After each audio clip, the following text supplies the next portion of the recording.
Well, welcome everybody to Technical Analysis Academy. My name is Matthew Brienen. I am Chief Operating Officer over at CryptoCharge as well as Technical Analyst.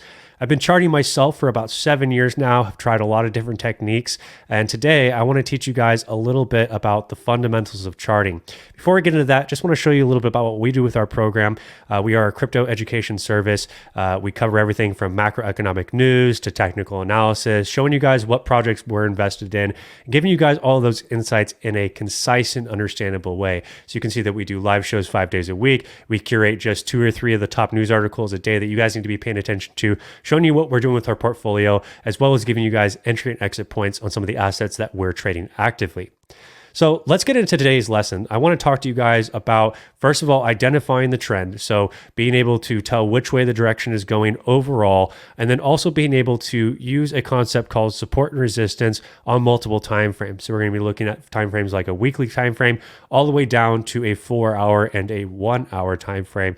I'm going to show you guys how to use those practically. I'm going to give you guys a drill that you guys can practice on any asset. It doesn't have to be cryptocurrency related. You can use these on stocks, indices, metals, anything you like. It's an absolutely crucial concept that you have to master if you want to be excellent at technical analysis and be able to use this to make some profit, okay?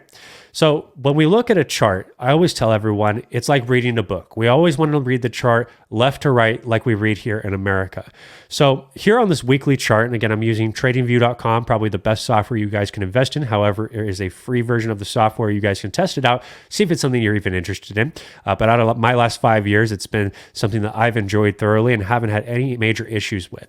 Now, what I like to do is I start out on a large time frame, and this is really beneficial to get something called a top-down analysis, looking at what the larger trend is and then seeing how those smaller trends on smaller time frames interact or potentially change what we see with those two different perspectives. So here on this weekly chart, meaning that every one of these little ticks, every one of these little candles, you can see these colored candles are worth 1 week worth of price history. So that shows us whether price went up, where price went down, where price opened, where price closed, okay? So when I look at this chart from left to right, if I were to really just zoom out and I'm not analyzing the candles and I'm not trying to find the micro trend, if I looked at this left to right, which way is the chart going? It's up, right? Think about this like if you were to ask your 5-year-old niece or nephew, if they were to say, which way is the chart going? They're not going to try to find sneaky patterns or try to come up with some special theory on which way the chart is going. They're going to tell you it's going up because left to right, that's what the chart is doing on this weekly chart. So of course, over long periods of time, the chart's going to continue to go up. Now in the short term, of course, you can see price depreciate 50%, 80%, 90%, as most bear markets occur in cryptocurrency. But when we look at this chart left to right, if I have a long time horizon for my investing, I know that this weekly chart says, hey, this is a pretty good buying opportunity long-term. The trend is up, okay? So let's go ahead and remove this off of our chart. Now, if we want to look at this a little bit more granularly, what we can do is take maybe a year or two of price action and say, over this last year or so, how has price been reacting? So we can see over here in 2021, we created a bit of a top. Over here in 2021 as well in March, we created pretty much the local top. We barely squeezed at a new all-time high here. So after this relative uptrend stopped, we've been basically in a downtrend, right? So for the past year, you can see looking left to right that price has been moving down. So on the weekly chart, if we were looking at actionable price action that's going to tell us something meaningful to help us make a trading decision for today, the trend is down, the chart is moving down, okay? Now, within any trend, whether it's moving up or down, you have something called support and resistance. Support is essentially an area where price is having a difficult time breaking below. So let's say the price of a stock or a cryptocurrency is $5. Every time we see price come down to $5, it bounces back up towards $5.25 or $5.50, or even breaks out to a new high. Maybe it goes out to $7. That is a key support level, as every time price comes down there, price moves upwards off of that area. Now, resistance is the exact opposite. Resistance is an area where price is having a difficult time breaking above. So now that stock that we are seeing support at $5 for, every time it comes up to $7, we see price move back down dramatically, unable to break above $7. That is resistance.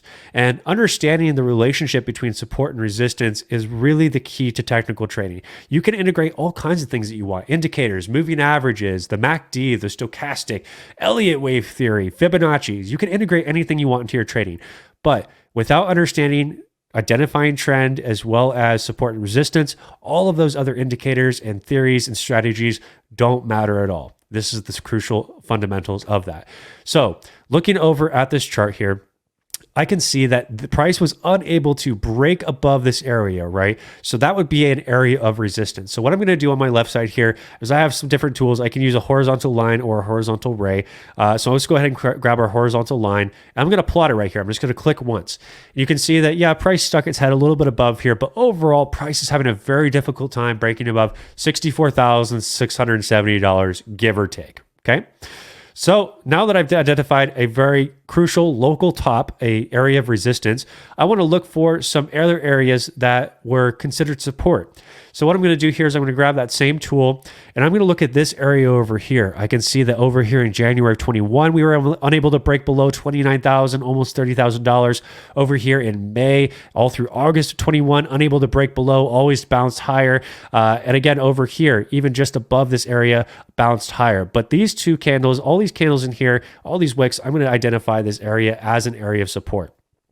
So if I were to just look at this particular area here, I would say, okay, I've got a very clear support level right here, and I've got very clear resistance over here. So if price hypothetically was still trading within this range, I could say, well, every time price comes down towards $30,000, I'd like to open a long position, meaning I think price is going to go up. And every time we encounter resistance around 64,600, I want to open a short position and make money if the chart goes down. Okay, so identifying a range using support and resistance can be highly profitable. And again, we're looking at a weekly chart, so this is going to play out over long periods of time compared to a smaller time frame. But it's still crucial that we identify these levels first before we get down to a lower time frame. Because we're in a example or demo mode, I'm going to continue to move backwards and show you guys how support and resistance acts in the past as well. So if I look over here, I'm going to identify this level as well. And I know what you're thinking. Well, hold on. That's not a resistance level. I see price broke above over here.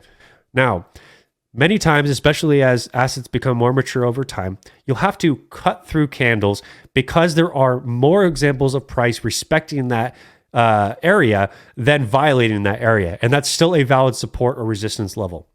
So again, I'm going to show you guys where I came up with this.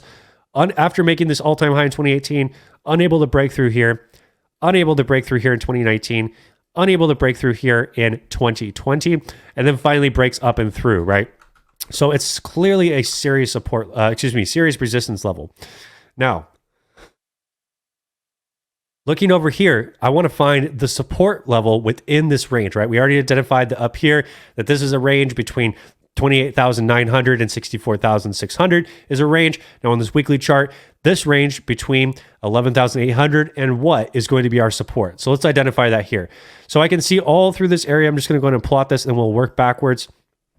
You can see here, we had difficult time breaking below, difficult time breaking below, ends up breaking down below, comes back above. But even as we come through here, this was a big area of contention for market makers, right? So this $5,900, almost $6,000 level for Bitcoin is absolutely crucial.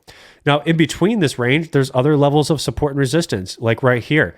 I can see that price was having a difficult time breaking above here. I can see it used it as support over here, that we had a hard time breaking below. And over here, used it as a launch pad to move higher. So that's also a support and resistance level. And understand that support can get converted into resistance and vice versa. So if I see price is banging up against a resistance level and price is trying to move higher, and then it finally breaks higher. So in this example that we're talking about, you got a stock that's $5, and every time it bounces on $5, it moves higher. Every time it hits $7, it moves lower. But let's say we get a breakout and price breaks over $7. Let's say the price of the stock is now $8. What I want to see is that resistance level at $7 turned into support. I want to see price start to trade above $7 continuously to show me that a new floor of support is being created, okay? And same story if I was looking for a short play, meaning I think that price is going to move downwards, is I want to see that broken level. So in this example, $5 stock, price is at $5. We break below 5. We're now trading at $4.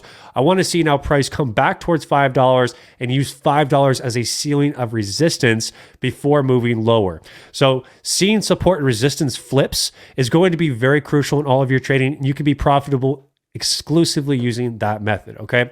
So back to the charts here. We identified those levels, and I'm just going to show you one more example just down here because we have the all-time chart up. We're going to go ahead and grab this price action back from 2014.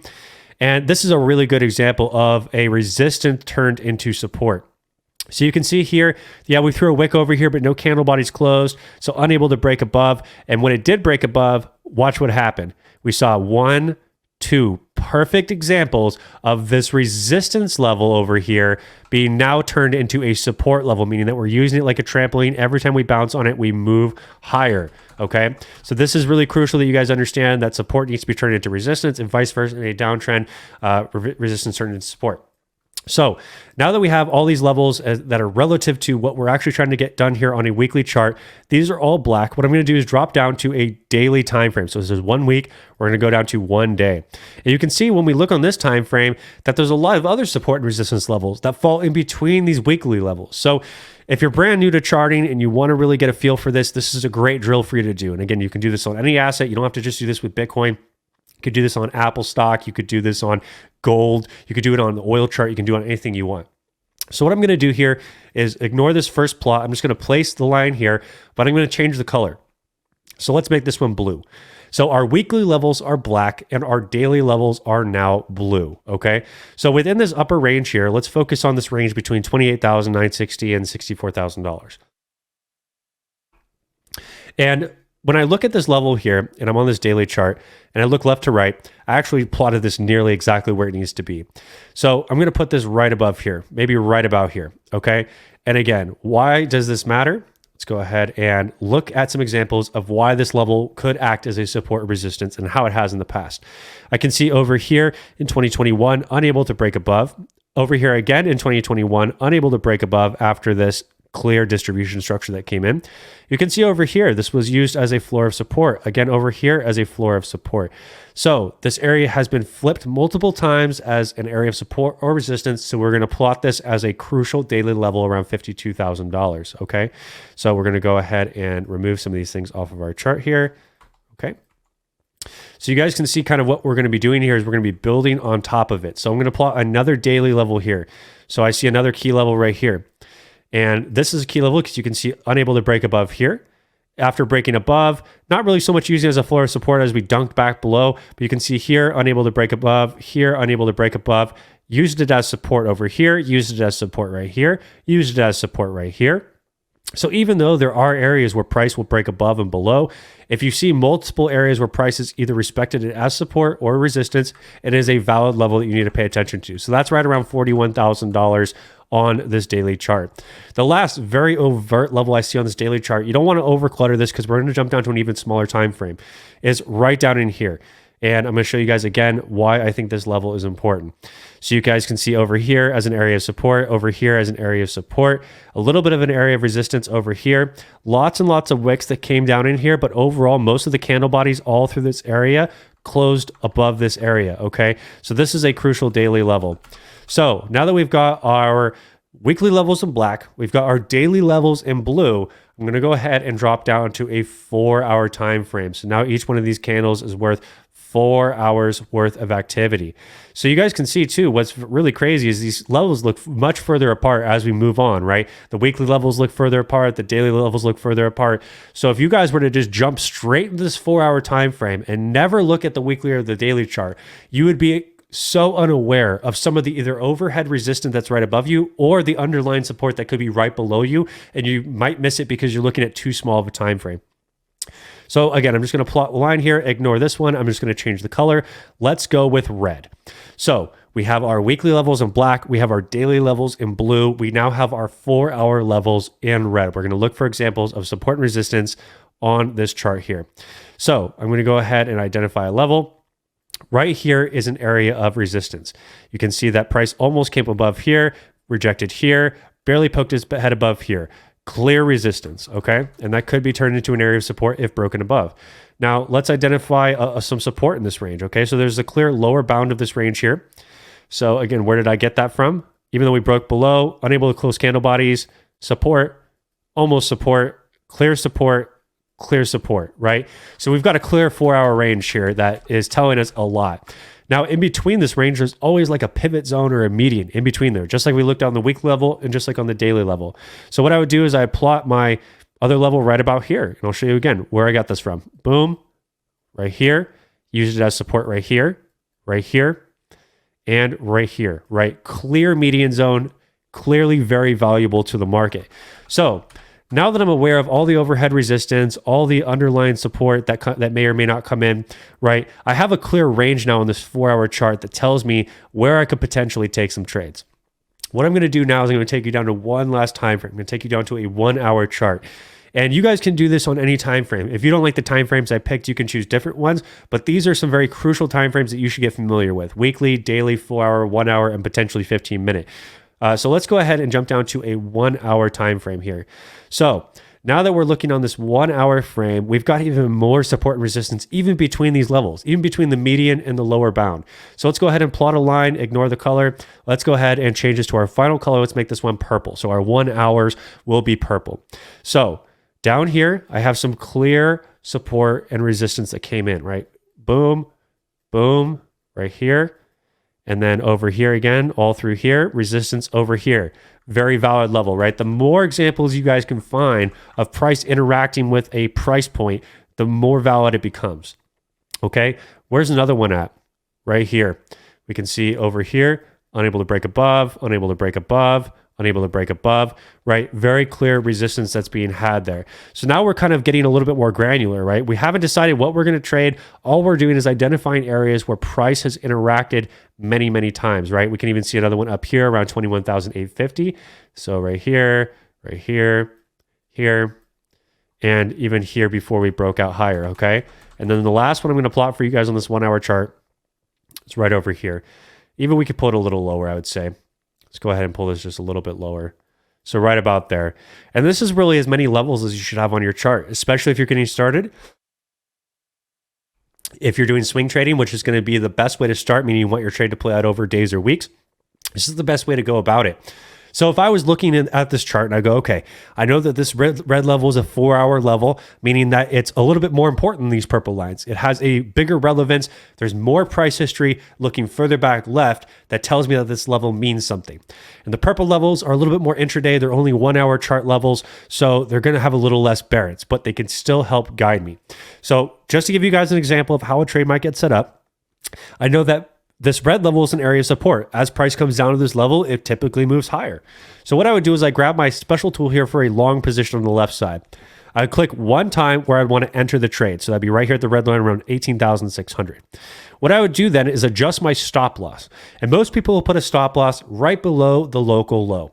So we can see over here, the local low was right around 18,268. So I'd pull my stop loss just below that area. Now, where can I take profit? Well, we already did all the hard work. If you guys do all this drilling and you do all the hard work to plot all of your support and resistance levels, you have all kinds of take profits. I could use this first take profit here around 19,600. I could say, well, I think the price is going to move further. I could take profit up here at 20,460. Could take profit up here around 20,960, right? And you can see, of course, as I leave my stop loss in place and I look for larger targets, my risk to reward ratio goes up, and not everybody wants to hold their trade this long. So you can always evaluate this level by level. You could take your profit there around 19,600 and see how price reacts. See if as price comes in here, let's say it's a successful trade. As we come up, see if price rejects from here, because if so, you might get another opportunity to enter again and see price move higher, okay? So I just wanted to give you guys some examples of why this is practical, why this is important, why support and resistance is so crucial to your charting. I promise that if you implement this regularly into whatever indices or stocks or cryptocurrencies you're interested in, it will help you see things a lot more clearly. See you guys next time.